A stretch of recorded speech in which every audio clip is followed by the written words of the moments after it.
Jadi kalau ada orang yang meninggalkan puasa, maka ini tergantung orangnya. Jadi tidak semua orang yang meninggalkan puasa wajib qadha. Bisa nggak? Ya. Anak kecil meninggalkan puasa wajib qadha nggak? Ya. Kecuali kalau kecilnya gara-gara orangnya memang pendek ini. Pendek. Memang nggak bisa besar orang. Cebol ini. Jadi tidak semua puasa Ramadan ditinggalkan lalu wajib diqadha gitu.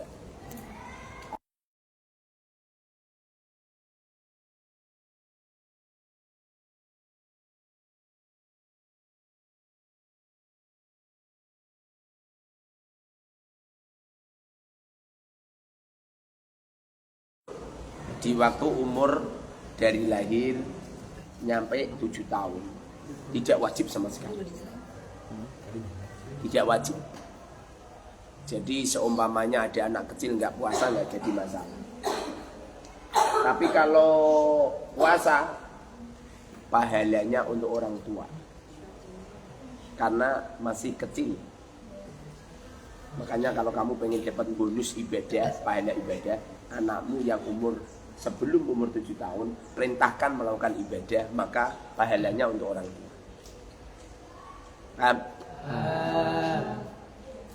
Lalu anak umur 7 tahun nyampe 10 tahun. Rasulullah mengatakan apabila ada anak umurnya mencapai 7 tahun, fa'mur bis sholat. Perintahkan sholat.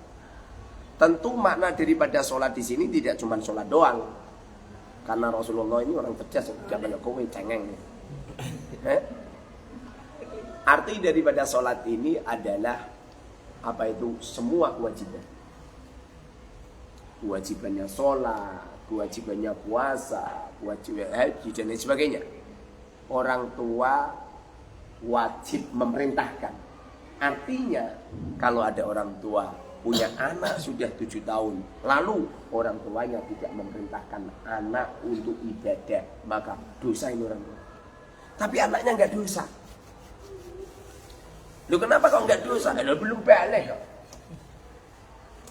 Karena kemandirian seseorang itu bila mana umurnya sudah mencapai 15 tahun atau sudah pernah haid di saat umurnya 9 tahun atau sudah pernah keluar sperma di saat umurnya 9 tahun. Makanya alamatul bulugh salatun. Tanda-tanda balik 3. Tamamu khamsa asarata sanatan fil dzakari wal untha. Wal haidu fil untha litis isinin. Wal ikhtilamu fil dzakari wal untha litis isinin. Ustaz, apa? Kok nggak ada nifas ya Ustaz? Masa tak cilik nifas? Halat nifas harus diawali dengan haid. Kalau nggak kan nggak bisa. Kecuali orang-orang yang khariqul adat. Contoh, Sayyidatina Fatimah. Sayyidatina Fatimah sepanjang hidupnya nggak pernah, tapi dia bisa hamil. Contoh. Si cantik itu jarang kan. Makanya saya punya istri itu seperti dapat bidadari, jarang kan. Mamanya kata paling 3 hari. Nggak pernah. Kemarin itu nggak akan ngerti-ngerti hamil. Ini nggak akan, ini udah 1 tahun loh. Nggak pernah kan. Cucunya bujuku gak kowe. Bujuku kowe merana terus ya. Lah kat karena yang kate 15 hari. Cakai malah 30 hari. Kata kayak sanyo. Dol. Bam. Jadi kalau umurnya sudah mencapai 7 tahun, orang tuanya wajib perintah untuk melakukan ibadah. Nah, ibadah itu tidak cuma sholat doang.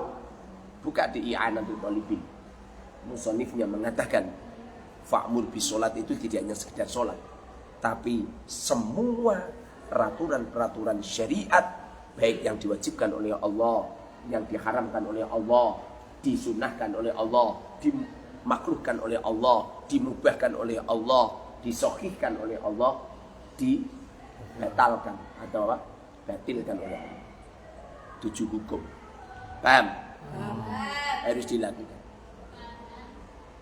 Tapi anak ini nggak wajib sholat.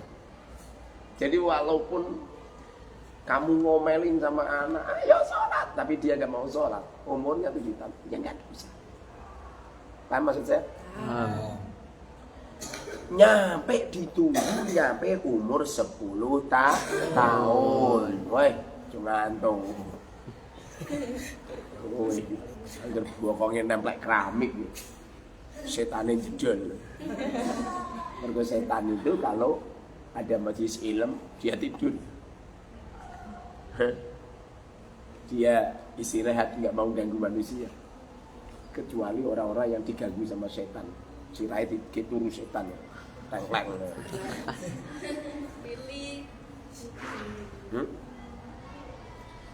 Nyampe umur 10 tahun.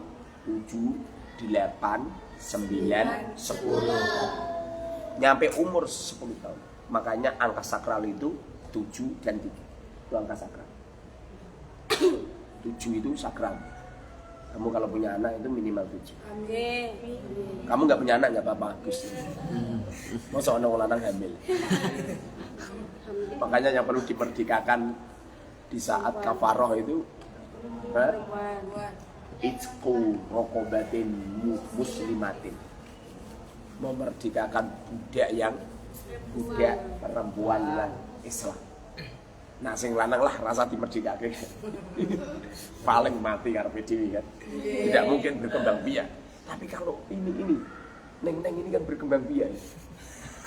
Makanya orang salih, orang yang dicinta oleh Allah, akhlaknya seperti Allah, dengerin banget kata-katanya perempuan.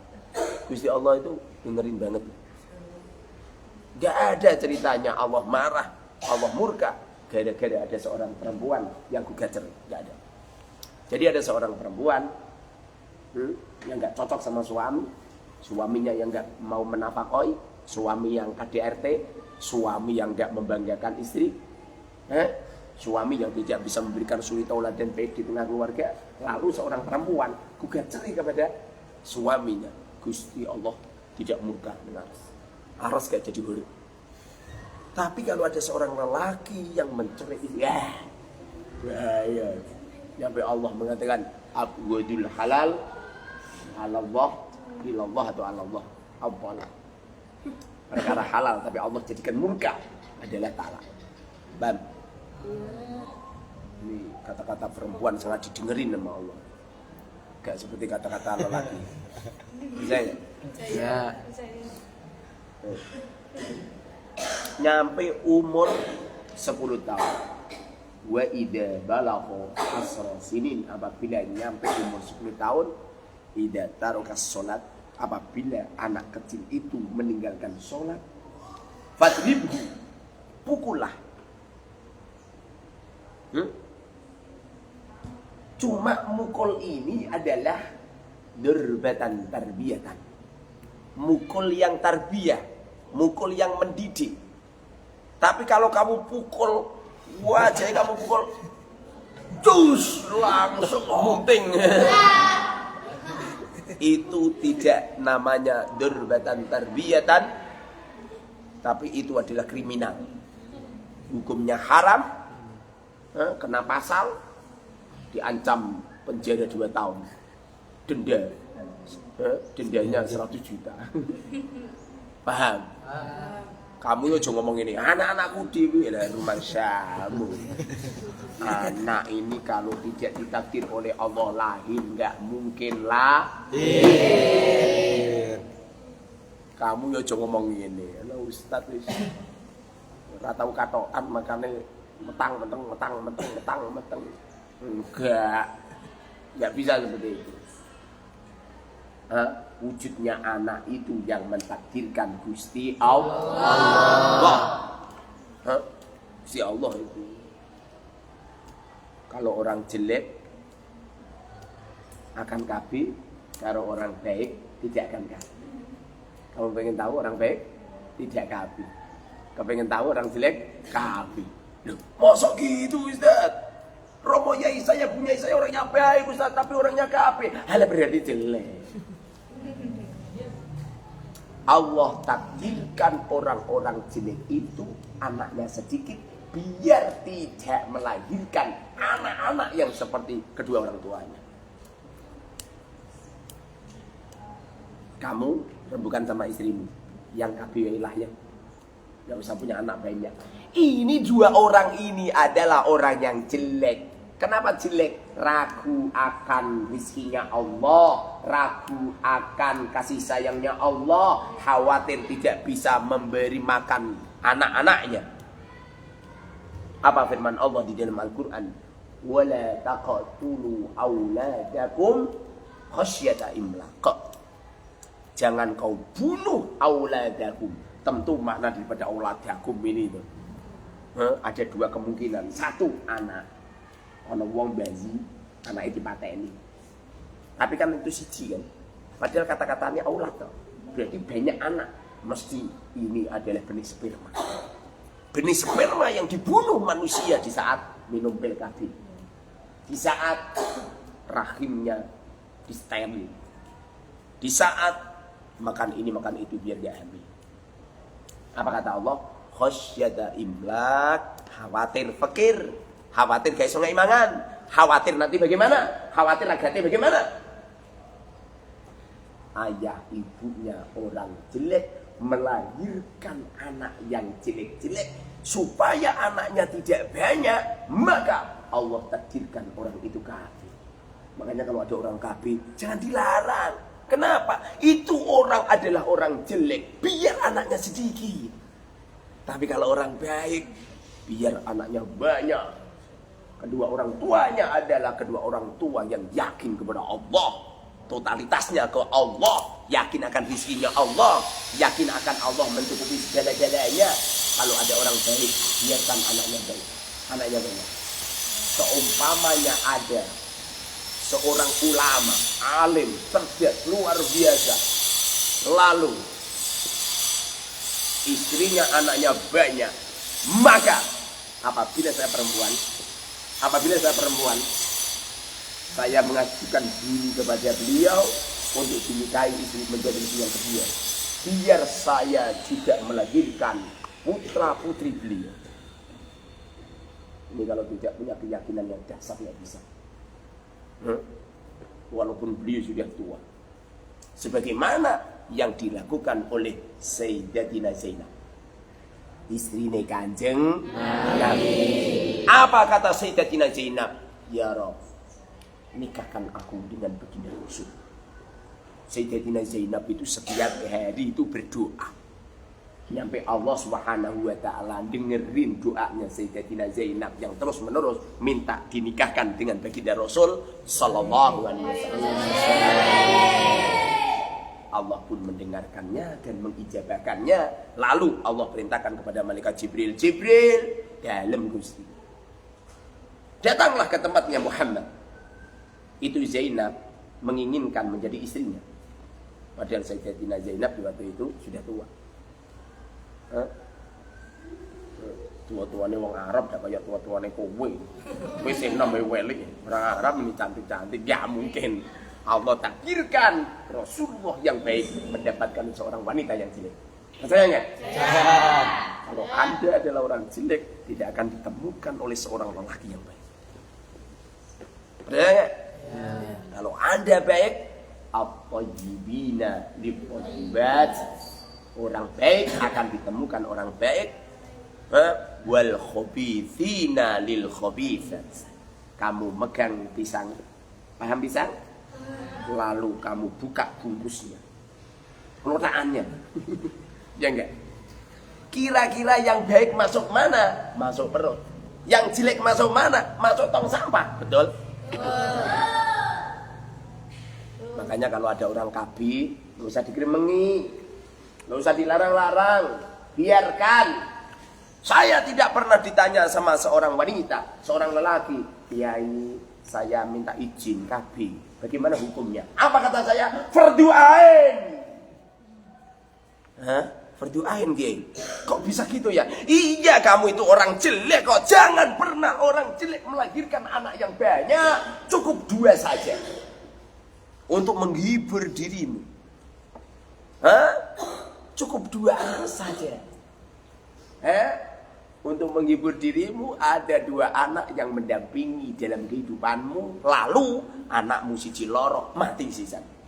Dari siji syukur. Lalu yang satu kecelakaan mati sisan. Oke.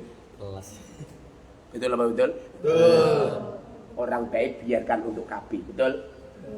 Orang baik, orang jelek biarkan untuk KB, orang baik jangan KB.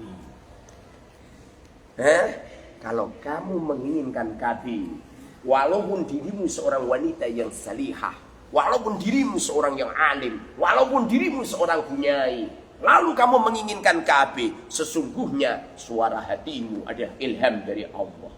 Artinya, anjang pikirmu ngelek.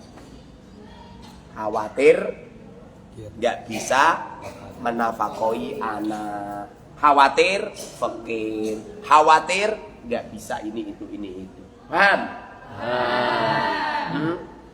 Ustadz, saya itu nggak khawatir fakir. Saya ini harta benda saya banyak, mobilnya saya banyak, uangnya suami di ATM sekian miliar. Saya itu yang paling saya sebelin Ustadz, itu di saat saya hamil, di saat saya melahirkan. Nah, ngono iki jenenge wong elek. Kenapa? Tidak ada seseorang yang sehari semalam suntuk dia sholat dibandingkan dengan seorang wanita yang hamil mengikhlaskan kehamilannya, kecuali pahalanya menang yang hamil. Keikhlasan seorang wanita yang hamil, walau kana min zina, walaupun dari hasil zina, keikhlasan seorang wanita yang hamil walaupun dari hasil zina, mengikhlaskan, sesungguhnya ini jauh lebih utama daripada sholat sunnah, puasa sunnah, apalagi nyampe melahirkan. Tiada seorang wanita yang melahirkan ikhlas atas kelahiran anaknya, pahalanya seperti jihad fi sabilillah. Apabila dia mati di saat melahirkan, mata syahidan fil akhirah, mati syahid, dosanya terhapus, sowan di hadapan Allah, nggak punya dosa, dakhulal jannah bi ghairi hisab. Ini tidak terjadi pada kaum lelaki. Percaya enggak? Ya. Tapi apabila mereka hamil, kemudian melahirkan, diselamatkan oleh Allah, mereka hidup, anaknya hidup, ibunya hidup, maka ini adalah ghanimah kabirah, keberuntungan yang besar. Seperti seorang wanita yang mengangkat senjata, lalu mereka mengacungkan pedang-pedangnya, lalu mereka menghunuskan pedang-pedang itu ke kepalanya orang-orang kafir, lalu mereka menang, kemudian mereka mendapatkan ghanimah kabirah, keberuntungan yang besar, harta rampasan. Kenapa bisa seperti itu? Karena setelah lahirnya anak, nafasnya anak, pahala untuk orang tua. Pergerakan anak, pahala untuk orang tua. Sholatnya anak, pahala untuk orang tua. Semua yang terjadi pada anak, pahala untuk orang tua.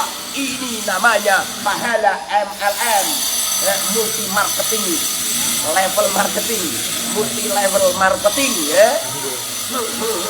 Bang, itu caranya. Paham? Semoga saja kamu adalah wanita yang salihah. Siapa wanita yang salihah? Wanita yang salihah berani melahirkan anak sebanyak-banyaknya. Ini si cantik ini sudah teruji. Si cantik ini sudah teruji. 18 tahun, anaknya 12.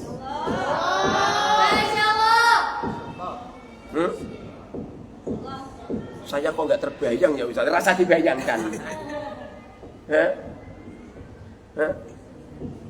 Apabila kamu punya hajat, punya keinginan ini dan itu, maka apabila doaku pengen dikabulkan oleh Allah, datanglah ke tempatnya seorang wanita yang anaknya banyak. Doa beliau ijabah. Saya itu kalau punya hajat apa saja, yang saya suruh doa itu si Candi, lalu saya bayar. Yang doa yang tak bayar itu ijabah banget itu. Paham? Kalau perlu itu kalau ada orang itu anaknya udah 12 ini masa baca pahala-pahala wanita yang anaknya 12 itu. Paham? Ini luar biasa. Tidak semua wanita mau dan mampu. Mau dan mampu. Kecuali orang-orang yang dipilih oleh Allah Subhanahu wa Ta'ala. Orang melihat kebaikan saya, cukup lihat jumlah anaknya. Tidak perlu melihat ngecek sholatnya bagaimana, puasanya bagaimana, muridnya bagaimana. Nggak perlu, cukup melihat anaknya. Ini adalah sebuah keyakinan yang dasar, sebuah keyakinan yang totalitas, yang menjadikan segala-galanya. Percaya nggak? Jadi kan ada Pak Kastawi pengen takziah ke keluarganya. Kebetulan saya nggak punya uang. Nggak punya uang sama sekali. Lalu saya deketin sama si cantik, yang ada makanan-makanan, nggak ada snack-snacknya. Untuk apa? Itu Pak Kastawi pengen pulang, bawain, nggak ada.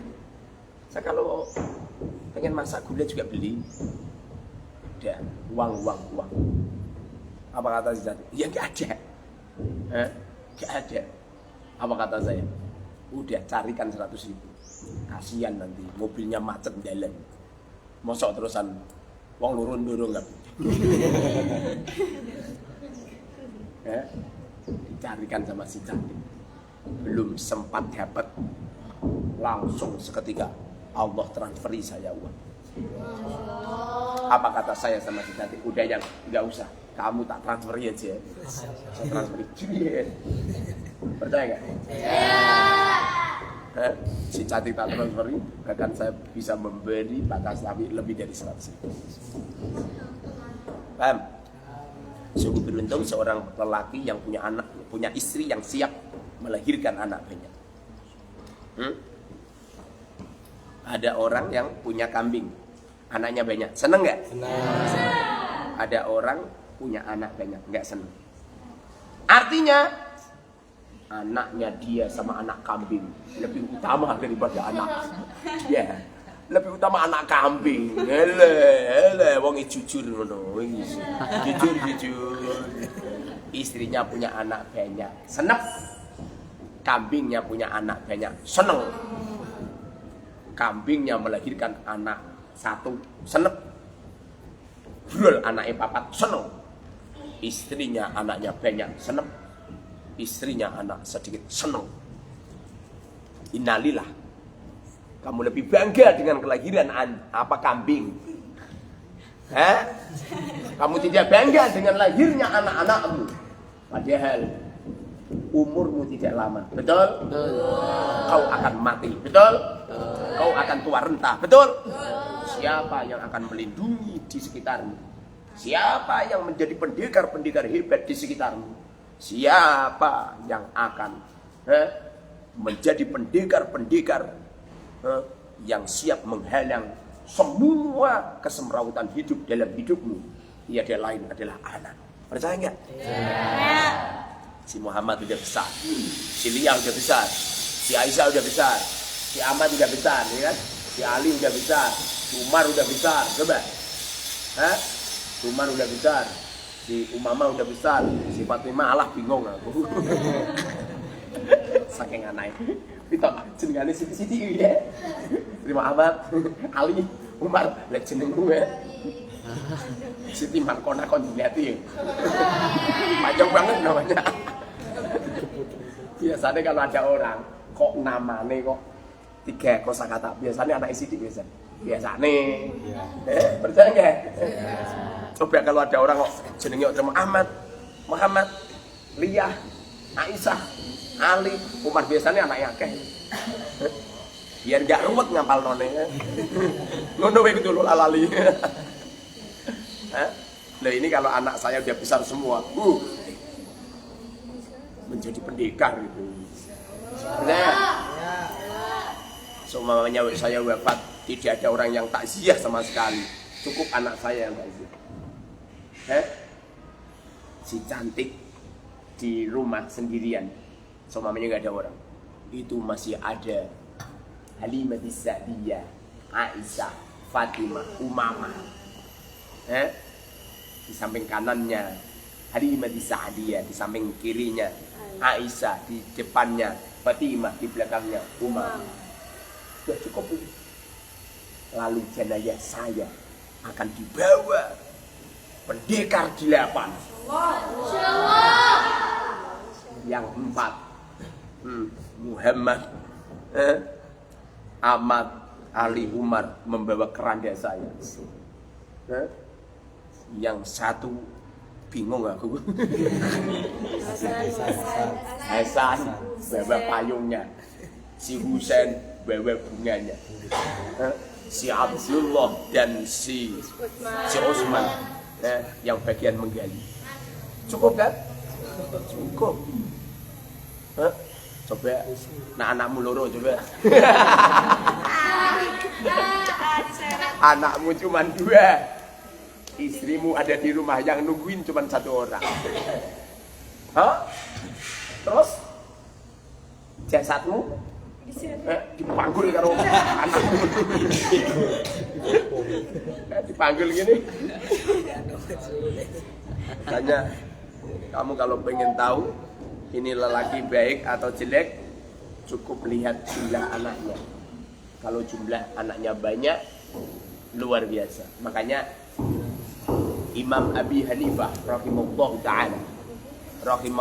ta'ala, Imam Abi Hanifah itu pernah mengatakan, wahai murid-muridku, apabila engkau nikah, carilah seseorang yang keluarganya banyak.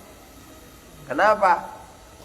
Orang itu kalau keluarganya banyak, ini anak, ini calon suami dan calon istrimu gak cengeng. Gak cengeng nih. Karena sudah terlantar dari sejak kecil. Sudah terlantar dari sejak kecil. Supaya anak kamu tidak cengeng dan anakmu sedikit, caranya bagaimana? Pondok. Pondok pesantren adalah cara paling dasar menjadikan anak tidak cengeng. Bagaimana cengeng? Kamu dibully, kondo, di framing lagi karo gurumu. Wis bar kondo dibully kancamu meneh. Bar kondo bully kancamu meneh. Salat suwe to bapak ibu kita ngontok karo kowe iki. Anak goblok. Dibully sama temen. Arah itu ayah ibumu.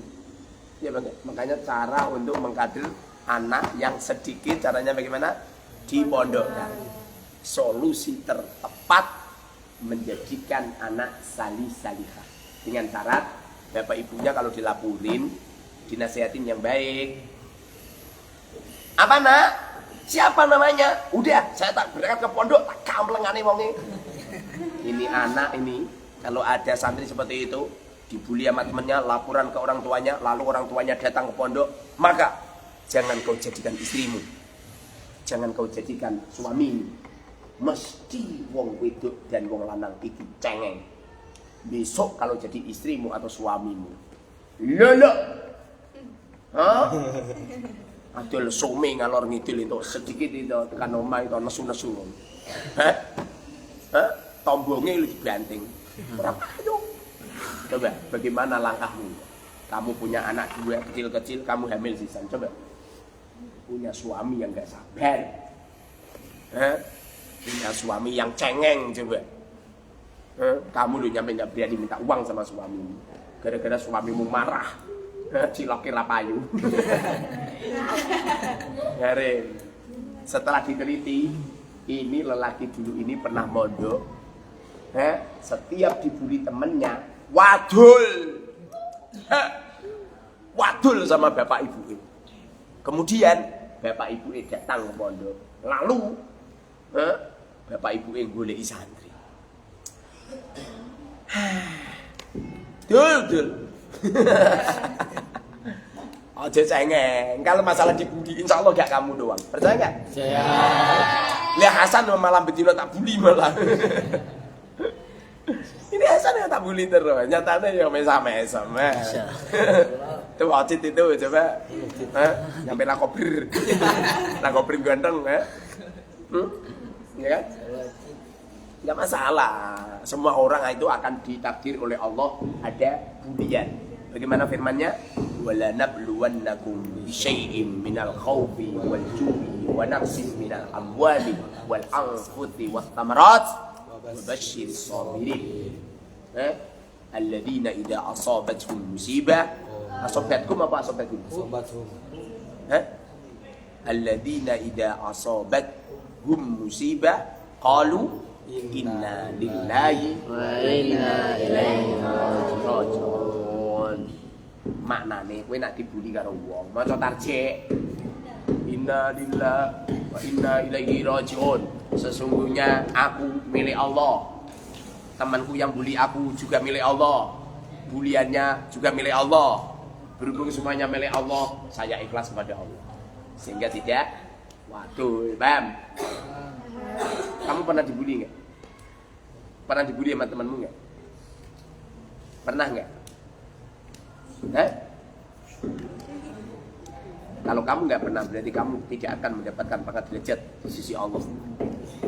Jelas, tidak haballahu 'abda ibtala. Apabila Allah mencintai kepada seorang hamba, maka Allah takdirkan orang-orang yang membuli kepadanya. Nak perlu sing bully Gusti Allah. Contohnya apa Ustaz? Fakir. Fakir ini bulian dari Allah. Makanya kamu harus ikhlas. Kowe ra patok cantik ngono ya bulian karo Allah. Direwetmu bilang-bilang ya bulian karo Allah. Pernah dibully Allah enggak? Neng, pernah dibully Allah enggak? Pernah enggak? Pernah, kapan? Pas pacaran. Wong ayate itu pernah dibully Allah enggak? Pernah dibully teman enggak? Pernah. Gimana? Bulinya bagaimana? Kalau ada guru tanya seperti ini, kamu menceritakan yang kecil. Itu adalah cara seorang guru mencerdaskan otak murid. Makanya dulu Rasulullah itu dilatih kecerdasannya di saat umur 4 tahun. Rasulullah kedatangan malaikat, dua malaikat menghampiri baginda Rasul. Kemudian malaikatnya kata ngomong ini, iki apa iki yo? Si Muhammad iki apa iki? Anaknya kalimat saja wedi. Lah Kanjeng Nabi itu hatinya itu dari lahir dia tetek kok. Ya kayak Ocit ini hatinya tetek. Tetek ya dibully berkali-kali ya. Ora masalah. Dan aku kan kakek masalah ya. Apa kata malaikat? Muhammad ini apa ini? Anaknya Halimah Sa'diyah melayu. Kanjeng Nabi Muhammad enggak lari. Makanya itu ana apa-apa rasa melayu. Weh, nek cak kuwi ana cecake mlayu. Kemudian malaikat tadi bilang, yang satunya bilang, ini Muhammad. Lalu dipegang. Lalu ditidurkan di pangkuannya. Lalu malaikat itu mengeluarkan senjata tajam. Lalu membelahnya. Setelah dibelah, kemudian diambil. Lalu hati setan yang konon cerita anaknya Halimah Sa'diyah nak lari, mama, ada apa nak? Muhammad, ada 2 penjahat. Nanti Nabi diparani 2 penjahat ya, nggak takut ya? Kowe diparani 2 penjahit, takut. Wah, Halimah Sa'diyah diledek langsung seketika membunuh Nabi. Di waktu mencari Rasulullah, ditemukan Rasulullah dia selesai. Lalu dirangkulnya Kanjeng Nabi Muhammad. Ya Muhammad, kenapa? Konon cerita Kanjeng Nabi ceritanya itu masya Allah urut apil cah cilik lho. Wis ndang, elek kowe kon cerita ya ra iso. Lagi ditakai kamu dibully temenmu apa? Malah takut kancane apa? Apa buliannya apa? Kanjeng Nabi. Kenapa Gus?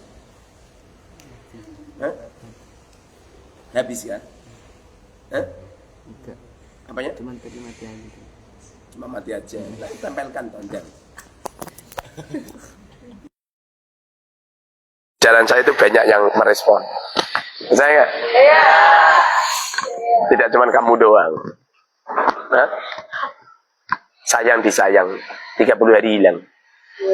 Semestinya harus ada santri yang punya YouTube khusus. Itu setiap kajian saya itu diabadikan. Walaupun kadang-kadang saya kalau ngaji juga ngedobrol, ngawur, salah. Salahnya guru adalah kebaikannya murid. Percaya nggak? Ya. Kamu punya kekasih, kekasih kamu melakukan kesalahan. Kekasihmu melakukan kesalahan. Contoh ya, kekasihmu datang ke tempatmu di hari ulang tahunmu. Kue sudah disiapin, melakukan kesalahan. Kenapa kau melakukan kesalahan?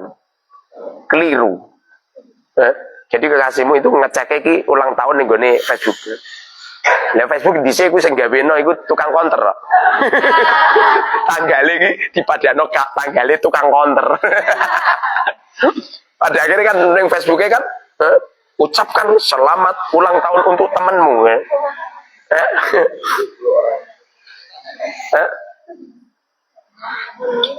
Kalau kamu orang baik kan kamu terima kan, bukan kamu sakiti kan. Kamu itu orang baik, makasih padahal salah. Tapi nak potonganmu wong elek itu, lho, anu Mas, masih bulan Januari Mas, tidak tanggal 11 November gitu. Ngono ki jenenge mengecewakan, Bang.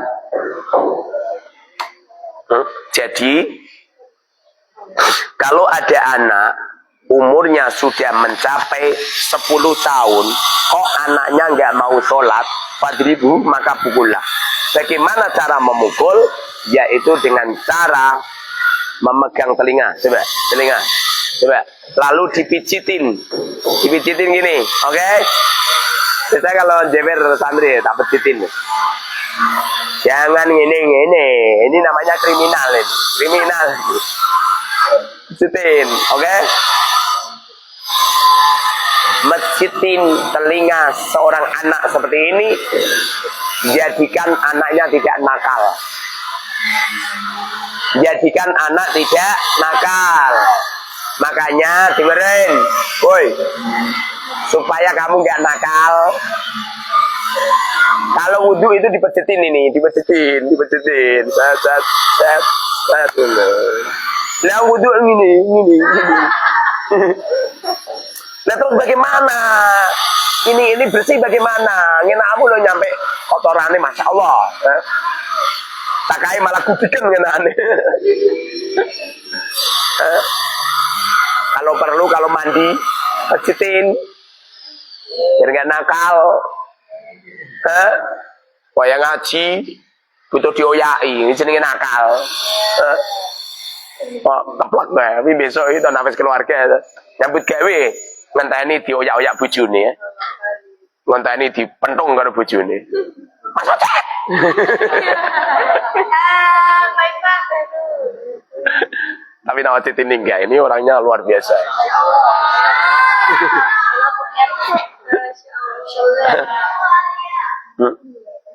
Atau dipukul di organ tubuh yang tidak sakit. Seperti contoh pantat. Kan enggak sakit kan? Kentul kan ngono. Apa ono bokong ora lemu iki. Ya ada. Semua pantat itu gemuk. Kenapa kok pantat digemukkan oleh Allah? Karena ada tulang belakang yang apabila terbentur sama anu kok nyampe patah, maka kamu akan lumpuh selamanya. Konon cerita Istrinya bulis, Mem. Istrinya bulis yang suaminya bulis yang bawa motor roda 3 itu. Itu ada tangga, padahal ya pendek, ada tangganya meleret, lalu jatuh begini, berhubung pantatnya tidak gemuk, berhubung pangkatnya kurus, maka ini tulang ekornya itu patah, pada akhirnya lumpuh sampai sekarang. Sungguh beruntung kamu yang pantatnya gemuk. Makanya orang seperti Ocit itu tuh, hati-hati Cit. Hati-hati kalau orang-orang seperti ini kan bokongnya tepos loh. Gak ada pantatnya itu, gak ada dagingnya. Yang kurus-kurus hati-hati. Jangan terbiasa jatuh begini. Makanya kalau ada orang duduk, kursinya jumbo enek no. Kalau orangnya seperti Radit nggak masalah. Jatuh, pentil.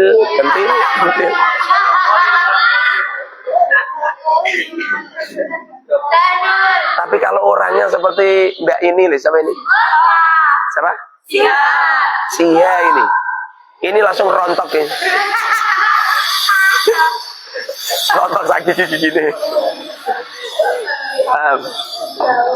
Makanya makna daripada Badribu itu adalah memukul di organ tubuh yang tidak nyakitin.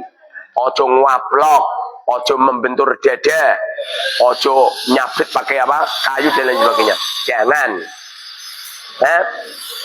Baginda Rasul Sallallahu Alaihi Wasallam tidak pernah memukulkan tangannya kepada siapapun, tidak pernah. Jaga tanganmu, jangan kau pukulkan kepada siapapun. Lebih-lebih pengurus. Santri nakal, santri ndablek wajar. Anane santri dipondoke orang tuanya memang karena akhlaknya kurang baik. Persis seperti sepeda motor yang rusak. Anane sepeda motor dibawa ke bengkel, berarti sepeda motornya rusak. Paham? Kalau ada pondok pesantren yang diterima santri hanya yang baik-baik saja, setiap ada santri yang melanggar peraturan langsung boyongkan, ono pacaran boyongkan, iki gak pondok pesantren. Dan terus apa itu? Dealer itu, showroom, ora bengkel. Pondok pesantren itu bengkelnya akhlak. Kalau pondok pesantren itu bengkelnya akhlak, ada santri yang karakternya seperti kamu, ya memang wajar. Didandani siti, sing penting sing rusak ojo kiyaine, sing rusak montore ae.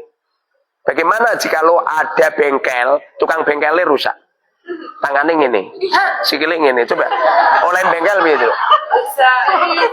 Bisa nggak? Nggak bisa. Persis ada seorang kiai pengasuh pondok, akhlaknya saja nggak bener, omongannya saja nggak bener, peranginya saja nggak bener, malah pacaran karo santrine, malah santrine sing meteng pitulas ya. Bagaimana coba? Mana mungkin beliau bisa bengkeli pondok? Makanya jangan heran kalau ada pondok semacam itu kemudian dibakar sama masyarakat. Hah? Kenapa? Lho iki ora bengkel. Ana bengkel tukang bengkel ngene terus piye? Dandane piye? Nguculi mur 7 e. Baliknone turah loro.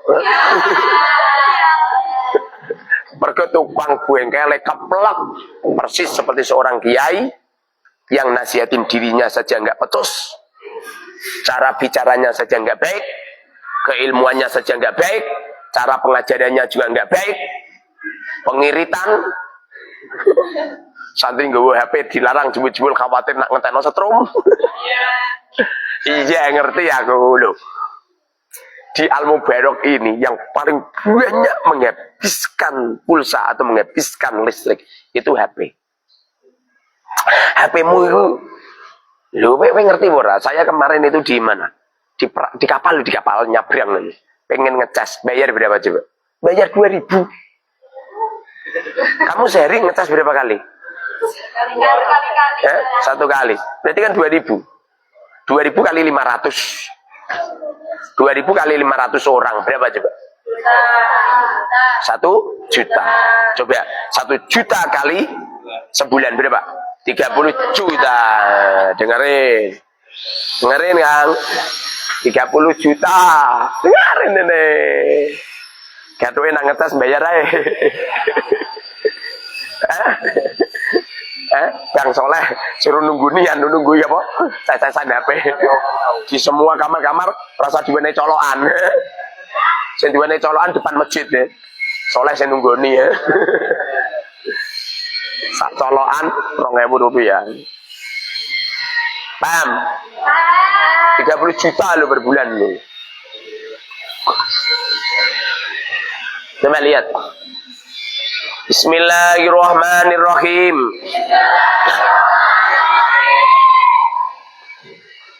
Faslun fasal. Wal i'tikafu i'tikaf. Sunnatun sunnah. Mustahabbatun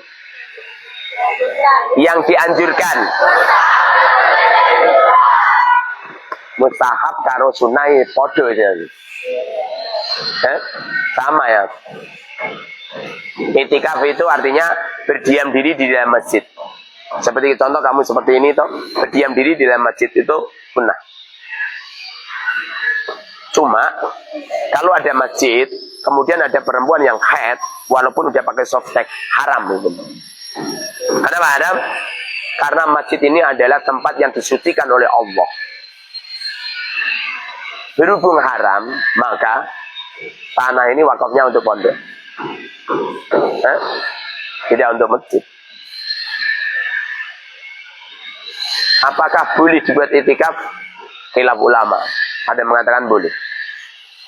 Karena mana daripada masjid adalah sebuah bangunan yang digunakan sholat 5 waktu istiqomah terus menerus. Namanya masjid. Di sana dibangun, di tengah sawah sana dibangun tempat sholat, digunakan sholat 5 waktu istiqomah terus menerus. Namanya masjid. Betul. Makanya dinamakan masjid itu yang nanti tidak cuman masjid seperti ini. Rumahmu, kemudian kamu meletakkan sajadah, terus mbok pakoni, lalu kamu ngomong, ya Rob, kami mewakafkan sajadah ini untuk masjid. Jadi masjid itu, bam. Makanya apabila ada orang ngomong gini, ada masjid bisa dibawa kemana-mana, apa itu juga? Sajadah. Sajadah itu syaratnya anu loh ya, sajadahnya netep loh ya. Makanya kalau kamu pengen mendapatkan pahala itikaf di rumah, dengerin, sajadah kamu niatkan kamu jadikan masjid. Ya Allah, saya mewakafkan sajadah ini untuk masjid. Kemudian nanti kalau gelar sajadah seret diberi perekat. Paham perekat? Jadi sajadahnya ini tidak bisa lari kemana-mana. Mandek di situ terus. Ini langsung jadi masjid. Kamu kalau ada wanita khat duduk di situ haram. Paham? Kamu duduk di situ niat itikaf sah. Cukup bagus ini untuk kaum perempuan yang apa itu? Jarang ke masjid ya. Kalau Santi Al-Mubarak sih alhamdulillah niru kanjeng Nabi ya. Tapi mak-mak sini ngomah ngono enggak tahu di masjid kan. Caranya sajadahnya diwakafkan untuk masjid. Diberi alat perekat atau dipakoni. Sebabnya kalau sajadahnya mudah digeser, enggak sah. Jadi ada sajadah diginikan mudah, enggak sah. Tapi kalau sajadahnya seret ada perekatnya, atau mungkin dilem, atau mungkin dipaku, maka sah. Sehingga kamu itu dapat pahala. Konon cerita al-qayyis, orang yang cerdas, man dana nafsah wa amila lima ba'dal maut. Orang yang cerdas adalah orang yang mampu menahan hawa nafsu, melakukan segala sesuatu tidak karena nafsu. Wa amila, mereka beramal, 5 untuk sesuatu ba'dal mauti, persiapan untuk kematiannya. Betul? Orang cerdas seperti itu. Nanti kalau beli sajadah yang ada rekatnya. Atau boleh.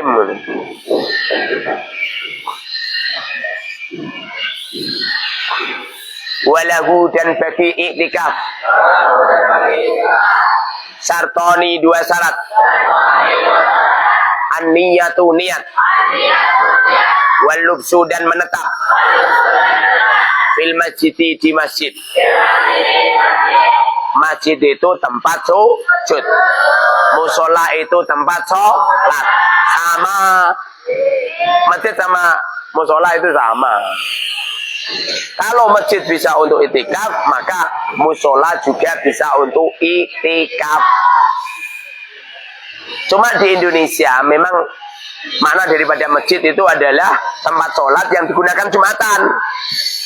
Tapi kalau musola, tempat sholat yang tidak digunakan untuk Jumatan, digunakan untuk sholat 5 waktu, tapi tidak digunakan untuk Jumatan. Itu namanya musola.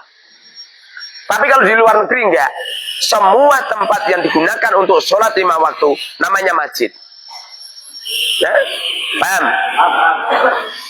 Bagaimana hukumnya jual masjid? Yo ngerti-ngerti to, nang masjid iki yo haram to. Wis diwakafno bodol. Tapi kalau sajadah yang sudah diwakafkan menjadi masjid, sajadah diwakafkan menjadi masjid, kemudian didol sak omahe, sajadah katut itu apa-apa. Contoh ya. Kamu membuat rumah. Kamu membuat rumah. Lalu di dalam rumah ini ada satu kotak, kamu wakafkan untuk masjid.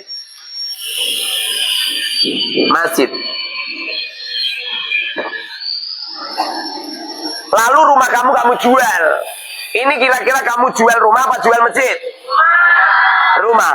Makanya boleh menjual masjid kalau masjidnya ada di dalam rumah, boleh. Persis seperti ada orang punya rest area. Rest area itu kan miliknya orang satu kan. Dalamnya ada masjid. Rest areanya dijual sak masjidnya. Boleh, halal apa enggak? Halal. Kecuali kowe ngomong ini. Le soleh, dalem Ustaz. Kowe gelem tuku masjidku le niki le. Engko tak weni bonus omah le. Haram. Karena yang dijual bukan rumahnya, yang dijual masjidnya. Makanya kalau ada orang bawa tas, bila dia niat membawa Quran dalam keadaan hadas haram. Karena orang yang dalam keadaan hadas tidak boleh membawa Quran. Tapi kalau niatnya dia membawa buku atau membawa sepedol, niatnya membawa sepedol ya, halal. Kenapa kok gitu? Karena ada Qurannya Ustaz. Qurannya katut.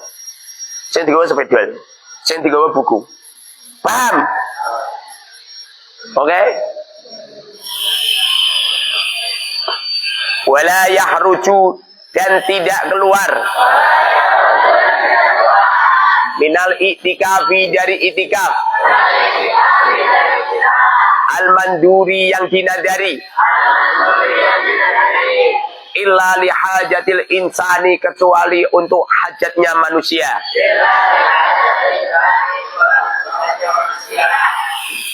I'tikaf hukumnya sunnah, kecuali apabila i'tikafnya dinadari.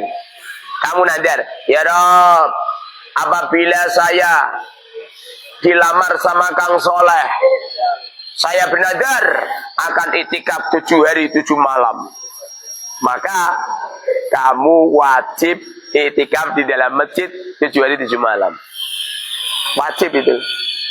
Illa li hajatil insani, kecuali hajatnya manusia. Contoh kowe kudu nguyah, ora kena terus nggo kresek kowe nguyah, ora kena. Wajib keluar. Kudu ngising, wajib keluar. Atau mungkin ana tamu pengen transaksi, wajib keluar. Enggak boleh transaksi jual beli di dalam masjid. Enggak boleh itu. Kamu itu kalau transaksi jual beli, jual motor di masjid, ojo. Masjid itu juga jual beli. Jangan jual beli ngene ya enggak? Jangan. Oke?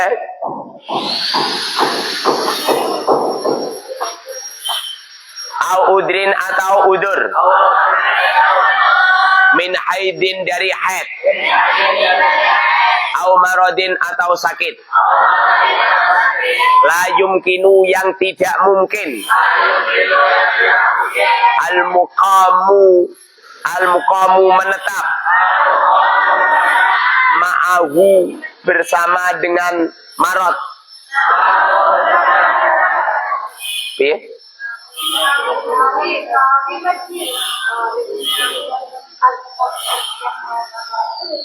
Ma'ahu? Ya salah tuh. Masa ning masjid. Masa bersama dengan masjid. La yumkinul muqamu. La yumkinu yang tidak mungkin. Al-muqamu ditetapi. Ma'ahu di masjid. Muqam ditetapi ma'ahu di dalam masjid. Artinya gak mungkin ya. Pokoknya lorong di masjid ya. Malah langsung ini tamir masjid ya kok. Wayab tulu dan batal. Filwati sebab jima. Long itikaf di masjid malah jima bujunin di masjid wong keplek ya. Bagaimana hukumnya jima di dalam masjid? Haram. Bagaimana kalau di toilet? Boleh ya, kalau toilet. Di toilet jangankan non jima. Lo ngiseng we ora ya enggak? Yang enggak boleh itu kalau di dalam masjid ngene iki terus jima bojone. Enggak mungkin Ustaz, enggak mungkin. Semua itu serba mungkin. Wong saya dulu nganten anyar pernah berhubungan badan sama si cantik itu di pinggir sungai ya. Dulu pas nganten anyar di pinggir sungai. Masa Ustaz pinggir sungainya ada jalan rayanya besar, di jalan mobil. Wah ini lucu. Wal i'tikafu, al i'tikafu, wawu, tarkib.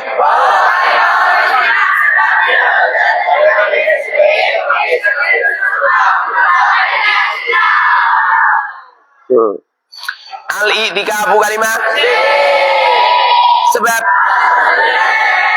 al dan musnad ilaih. Berapa mabni? Sebab bagaimana berubahnya?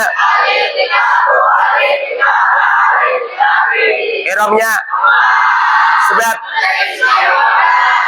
alamatnya sebab marifatun nakiro sebab sigot mustaq masdar sulasi majid dua madinya kafa bina madinya ikut wajan ittala qiyas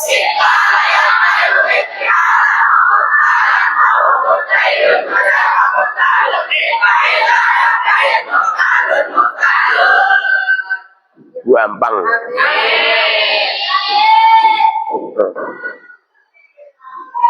Subhanakallahumma wa bihamdika